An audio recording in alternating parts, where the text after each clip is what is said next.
guys, happy Halloween! Hope that you have had a lovely day so far and that you have much to come in the evening. I'll do like a little clip of a few things that I'm doing this evening, and for now I can't believe I'm doing this. So I went out a few days ago and I wanted to treat myself to something silly, so I bought some books that I would never normally read. Oh god, I can't even show them in here. Why the hell am I doing this? Right, so I bought these 3 books. Basically, they are part of the Mills and Boon collection, which, if you're not familiar with them, it's kind of, you know, sexy time readings, in sort of, kind of. Normally it's, I don't know, some rich man taking on a young intern and they find love, or somebody's run away and found this. I have no idea. I've never read them before. I have no idea of the type of quality of writing, although I have some ideas. That's really harsh. This was kind of a part of, honestly, it's like part research, but also because I watch Fictional Fantasy, which is like a book club online that's hosted by Felicia Day and her friends, and they talk about, you know, a book each month that they've read, and it's got a female protagonist and it's generally in a fantasy setting with sexy times, and they review it and it's very, very funny. So I decided that just in passing, because I saw these, I was going to kind of give them a go, you know, and just kind of see what's going on. I don't... There's definitely, I suppose, post Twilight and 50 Shades of Grey. Not so much 50 Shades of Grey, let's just not talk about that book at all. But you've got in the mainstream, obviously, just buy down the supermarket type thing, these kind of fantasy Mills and Boon ones now that I don't remember seeing before. I mean, I'm sure that there's plenty of these sorts of books before, but not kind of right there on the shelf in Tesco kind of thing. But I've got 3 of them. They're all from the Nocturne series. There is... We'll start with this one. So this one is by Nina Bruns and is called The Vampire Shake. With this lovely, lovely...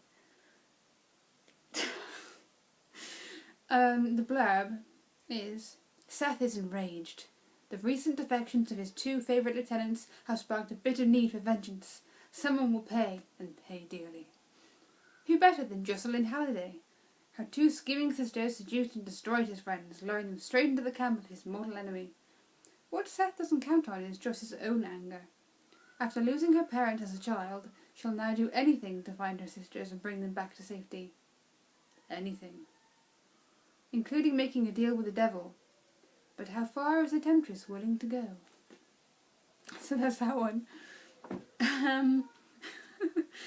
Then this one is by Linda O. Johnston and is called Guardian Wolf. And has the win £5,000, and that's not even a sticker, that's just part of the cover, which really bothers me for some reason.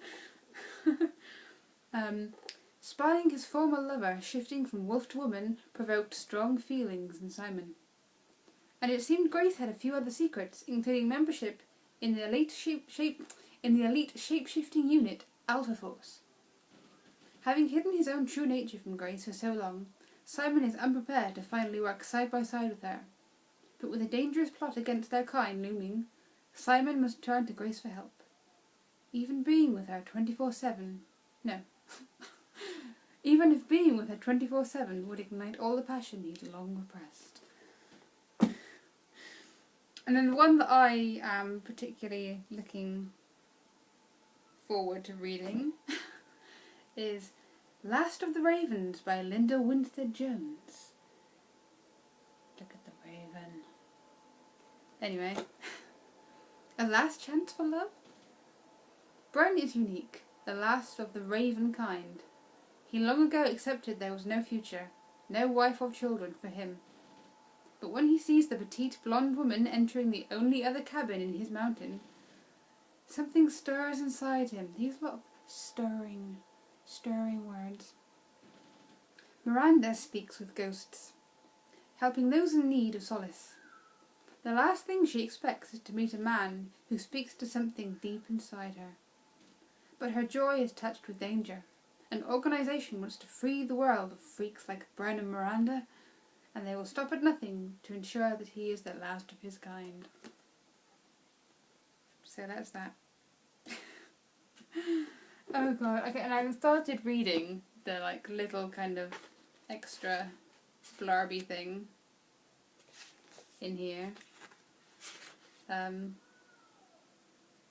Oh, it's also telling me that it's a third full-length novel about Alpha Force, a highly covert military unit comprised of shapeshifters.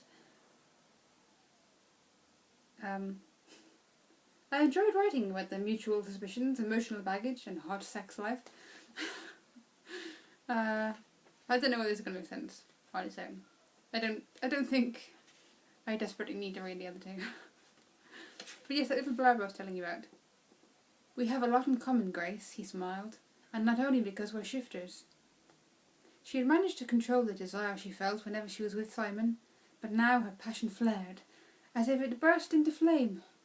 Impulsively, she reached up, and she was suddenly in Simon's arms. His lips met hers, claiming them. His tongue penetrated her mouth, entering into a sexy jewel that made her knees weak. His scent was raw, masculine, and hypnotic. His body was hard and skilled. His growls and sexy rumbles were wild as their feral natures.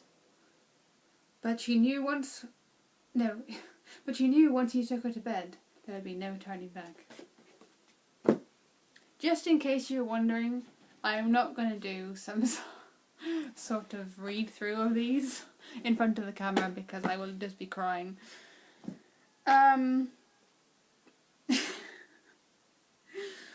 Honestly, I don't want to make fun of any of the writers because, I mean, come on, I'm not published and these guys are published. And at the end of the day, it's just a bit of fun, isn't it? But I don't, why? Why am I making a video about this? I don't know, I looked at them and, rather than like a normal person and go, I'm going to hide these away and not let anybody in the world know that I have bought these, I decided that I'd make a video about them and put it on the internet for everybody to see. So, what am I doing? I don't know what I'm doing. But yes. So I have spent my Halloween crying over these. Carving some pumpkins, that was really dodgy. You'll see what I mean in a bit because I will link into this. And watching Scary TV. I mean, I watched Jeff Ramsey from Achievement Hunter play Slenderman: The Arrival, and is that what it's called? The name's just gone out of my head. And I also watched Joel and Adam play Outlast again, actually in a haunted building, which was hilarious. And I think on tonight's agenda is some Ghost Adventures, which I really recommend viewing. I mean, kind of watching them as skeptics and having a bit of a giggle, but they are so delightful in their own way. The three American guys who host it, it's just kind of them with cameras and two guys that kind of set up camp and monitor like all the cameras. And then Paranormal Witness after that, which is just like an hour-long TV show, kind of dramatised tellings of people's kind of like real-life accounts of things that they've experienced. But they do it so well. I mean, the guys that are making the show really dramatise it in such a fabulous way that it is so much more... I don't really frighten very easily. I haven't yet found a game that I've been very scared of whilst playing. And I don't generally find, or not since I'm younger anyway, I don't really find scary movies very scary either. But these are great. These are much scarier than any of the movies that I've seen. So I'd give that a go. But that's it. So I'm gonna fade out. So we ran out of, well, we didn't personally, but the supermarket ran out of pumpkins because 3/4 of their supply got destroyed in bad weather. So I've used a melon. 2 very happy melons. Wow. I was going for a bat. Did it work?